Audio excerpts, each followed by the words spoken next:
Hello, welcome back. Hodgepodge Mama here. I wanted to discuss one of the ways that we parent differently. And today's video will be on co-sleeping and bed sharing. The first thing I want to do is distinguish the difference. Bed sharing and co-sleeping are not one and the same. If you have your baby in a crib in your room, you're co-sleeping. If you have your baby in the bed with you, you're co-sleeping, but you're also bed sharing. Now, what I'm not quite sure about is if you have one of those little bassinets or co-sleepers attached immediately next to your bed. I'm not really sure if that's still considered bed sharing or not, but either way, it's co-sleeping, right? The purpose of co-sleeping or bed sharing is to be available for nighttime parenting, to make it easier for you and to be able to react more quickly to your child's needs at night. This is especially important in the beginning when they're up a lot at night. The idea is we don't like to be alone, right? A lot of us, if we're, um, have a partner, we like to spend the night cuddle with them, not be separated and sleep all alone. Some of us not necessarily, but a lot of us do like the comfort of sleeping with someone. So I'm not sure why we would think our children are any different, right? Especially a tiny little newborn, that's all they've known is to be with their mother, hear the heartbeat, hear the voice, feel the warmth of your mother, and then all of a sudden you are banished to your own crib in another room, no, with your parents nowhere near. Even if you're using a baby monitor so that you know that they're safe, they don't know that you're there. So that's kind of sad for the baby. Um, I started co-sleeping slash bed sharing with my daughter when she was 3 months old. So one reason I waited was because I was concerned about some of the safety issues. So that's one of the things that people bring up is the safety. But there are obviously risk factors that you need to take into consideration. So if you're obese, if you have certain, like if you have sleep apnea, if you're intoxicated, or if you're under the influence of some sort of drugs that can make you drowsy, you should not be co-sleeping. You should not, excuse me, you should not be bed sharing, okay? Because you're presenting a risk to your child. Also, if you are going to be bed sharing, very, very important that the environment is appropriate. No pillows, no heavy comforters, flat surface, and make sure that the child is able to have a clear passageway for breathing. Which actually reminds me of something else. SIDS, sudden infant death syndrome, and suffocation are not one and the same. And a lot of research that talks about SIDS kind of lumps suffocation in together with it, and that's a misrepresentation because a lot of SIDS cases happen to babies who are sleeping in their cribs, which has nothing to do with suffocation necessarily, right? So that's unfortunate because I think it's used as a scare tactic for parents when actually a lot of the cases are actually talking about SIDS, which we don't really ultimately know necessarily, or maybe we do now, but as far as I know, I don't think we know the reason for it, and it makes parents feel like they don't want to contribute to SIDS by co-sleeping or by bed sharing, and that's two different things. So that's one concern, obviously, is safety. Another concern that people have with co-sleeping or bed sharing is marital intimacy. And what I have to say to that is my marital intimacy is none of your business. So I understand why people would use that as an excuse for why they don't choose to bed share or co-sleep. But if you're going to bring that up as a con to bed sharing or to co-sleeping, that actually tells me more about your attitudes about sex than about your views on co-sleeping. First of all, you're prioritizing your relationships, and I do think that your relationship with your spouse needs to stay number one, even when you have children, because then your children can model their future relationships based on your relationship. But having said that, there is a time and a place for everything. And when your child is tiny, newborn, right, first year of life, let's say, they need you more than your husband does. Okay, guys, get over it. That's what you signed up for. Okay, you are not a newborn baby, so stop acting like it. If I'm just amazes me when guys start complaining that, oh my goodness, I'm not getting all the attention I used to get because now we have a baby. Get over it, you're an adult. But that's all I'm going to say about that. Going back to the fact that if you're using that as an excuse for not bed sharing, that tells me that you have a very limited view of what's possible, what's appropriate as far as sex goes, right? You don't need to do it in the marital bed under the covers after the sun goes down with the door closed, right? That's one way. And of course, if you have a baby in the bed, you probably don't want to do that. Or some people may be very uncomfortable even with a baby in a crib in the same room, right? Even though the baby has no idea what's going on, especially the first several months of life. But that's fine if you're self-conscious about that. But you don't have to be intimate with your spouse in the bedroom, right? Presumably, most people don't have a bunch of family or whatever living in their home where that's the only privacy that they have. Most people have their own home where the whole house is to their disposal, so be a little bit creative, for crying out loud. Yeah, so that's what I have to say about that, the marital intimacy. Don't even think outside the box, and certainly don't make assumptions about my intimate life, because that's none of your business. And like I said, it says more about your attitudes than mine.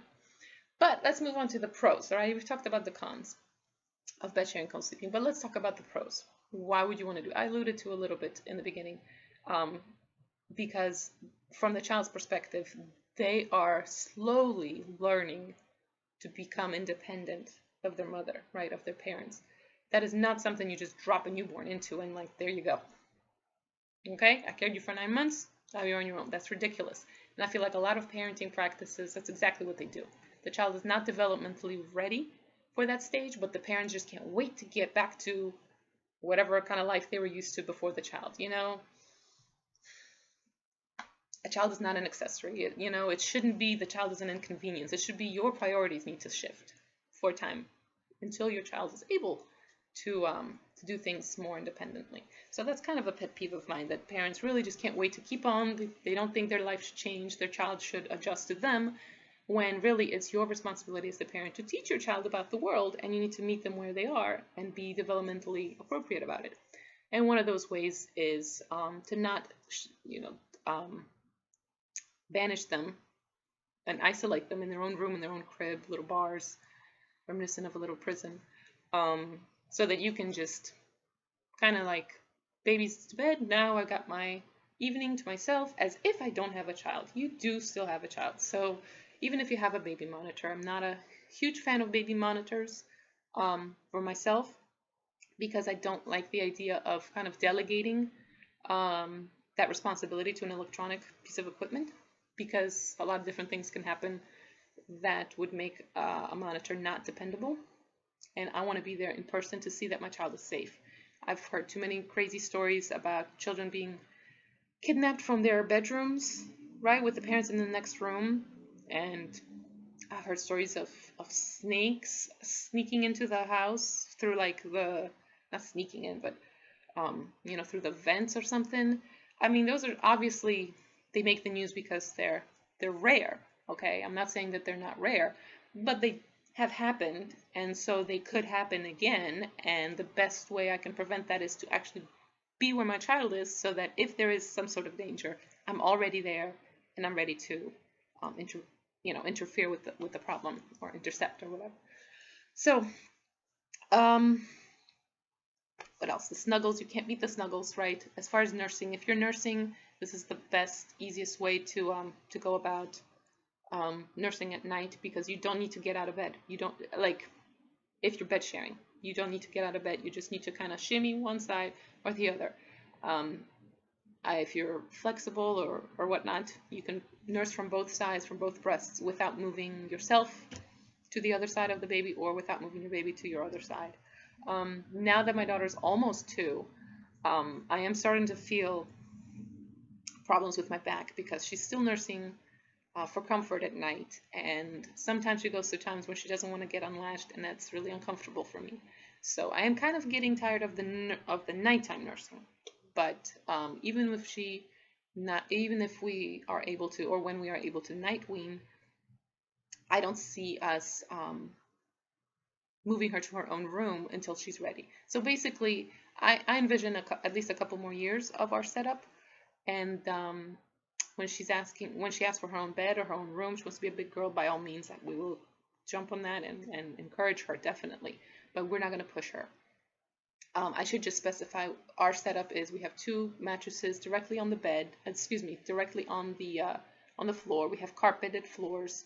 I put up some foam cushions around the bed when she was first rolling over and learning to crawl, so that if she were to roll off the bed, like during nap time or something when I wasn't there, it would not be a problem, and that's never been a problem. The other thing is that my husband has, because of his work schedule and because of the fact he snores like a freight train, sorry honey, I love you, he and I cannot sleep in the same room because I need silence, and earplugs don't help. Okay, so basically the setup is just me and my daughter in the bed.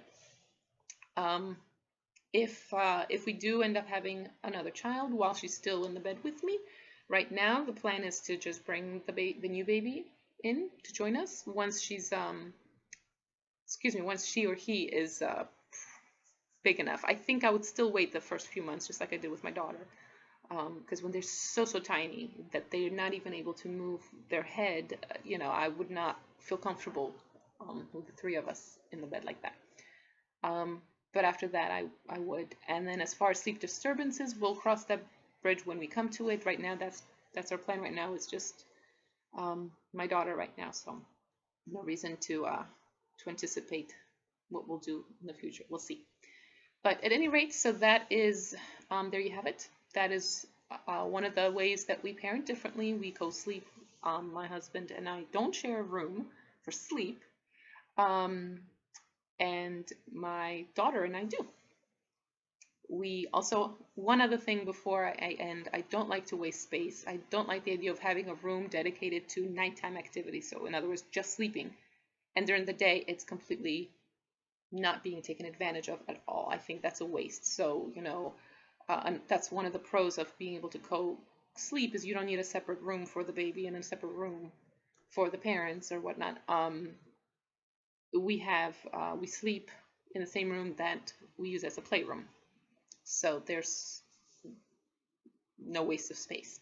So I mentioned the cuddles. I hope I'm not forgetting anything, because I really enjoy watching her sleep in the evening, or if I get up at night, I'm able to sneak a kiss, and it's just so much more convenient than having to get up out of bed and walk down the hall and try to comfort her at night if she were crying, because by the time she's crying, she's been up for a while, right? But if she's in the bed, I can feel her stirring and attend to her needs even before she wakes up.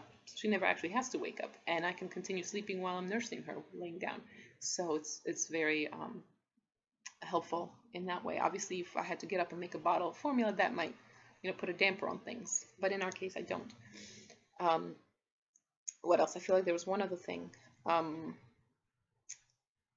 yes, it takes me a long time to fall asleep. It takes me a long time to wake up. So a lot of times in the morning we'll wake up and I'm awake, but I'm not ready to really get out of bed and start the day. And the way we have our setup, my daughter can get off the bed and go find herself her sippy cup and her snack and start playing, because like I said, it's her playroom also. Everything is set up to be safe, and so she can start entertaining herself while I have a few minutes to kind of come to my senses and wake up. And it's a very easy transition for me, because sleep is very important to me. So there you have it. We co-sleep, we bed share. It's one of the ways we parent differently. Hopefully I've explained why, and hopefully it makes sense. And if you don't feel comfortable doing it, definitely don't do it. It's supposed to be enjoyable. It's supposed to bring you closer to your child. If it doesn't, don't do it. But if it does, maybe you can think about some of the things I said and try it, because it's wonderful. You can't beat the cuddles, and they won't want to be cuddled by you forever. So, okay. Until next time, thanks for watching.